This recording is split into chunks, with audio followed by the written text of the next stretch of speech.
Bonjour, dans cette nouvelle vidéo, je vais partager avec vous la toute première livraison d'un modèle Y au nouveau centre de livraison Tesla situé à Saint-Jacques-de-la-Lande près de Rennes.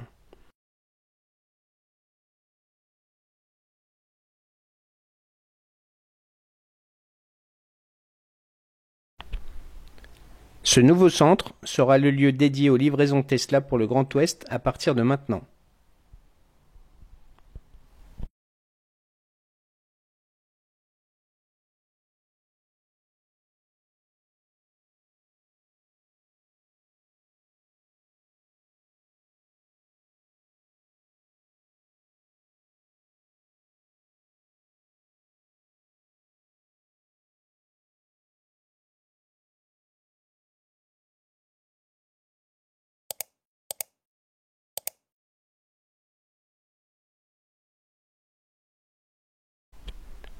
En arrivant, on découvre une tonnelle Tesla visible de la route et les voitures prêtes à la livraison sont garées devant le bâtiment.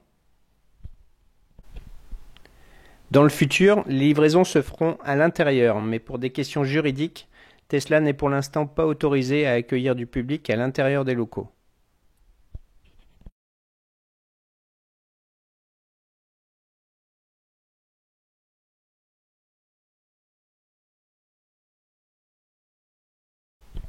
Je découvre ici mon modèle Y fraîchement arrivé de Chine. Les alignements sont parfaits, je n'ai relevé aucun défaut et la préparation de ce nouveau centre a l'air plutôt bonne. Je fais un tour rapide et tout est nickel.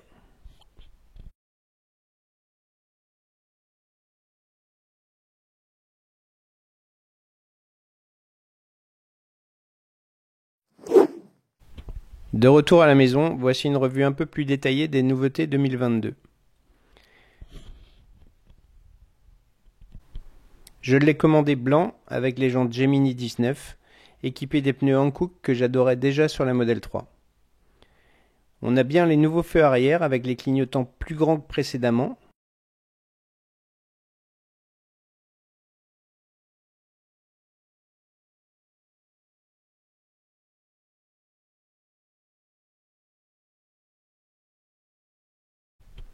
L'éclairage est plus favorable de ce côté-ci pour voir la taille du clignotant.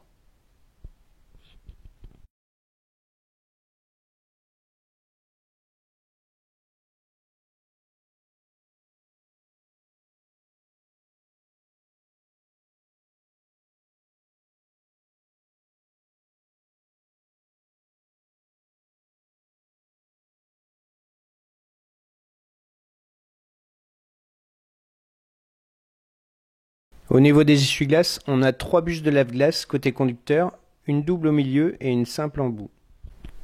On a également le dégivrage des essuie-glaces qui sera confirmé sur l'écran tout à l'heure.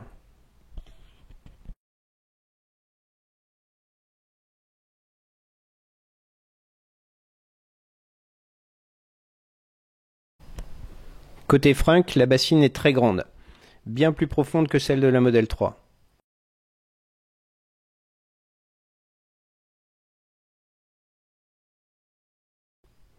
Le cache ici est toujours clipsé et est très facile à retirer.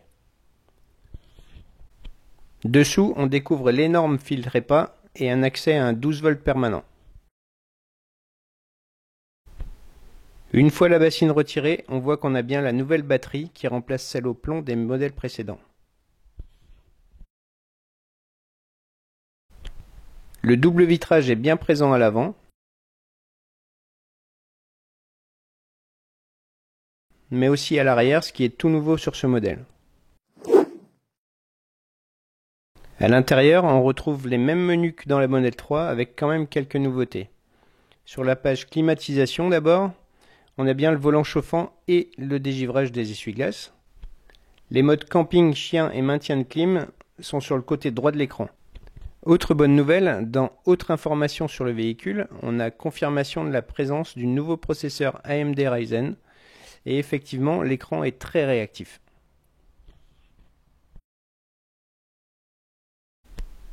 Pour ce qui est de l'audio, on peut régler la puissance du subwoofer et on a 4 niveaux de son immersif, arrêt, standard, haut et auto. Le menu source nous confirme malheureusement l'absence de la connexion data sur les prises USB-C de la console centrale, puisque l'USB ne fait plus partie des sources disponibles. J'espère que vous avez apprécié cette courte vidéo. N'oubliez pas de vous abonner et de cliquer sur la petite cloche pour être averti des prochains contenus de la chaîne. À bientôt sur Tesla Tips.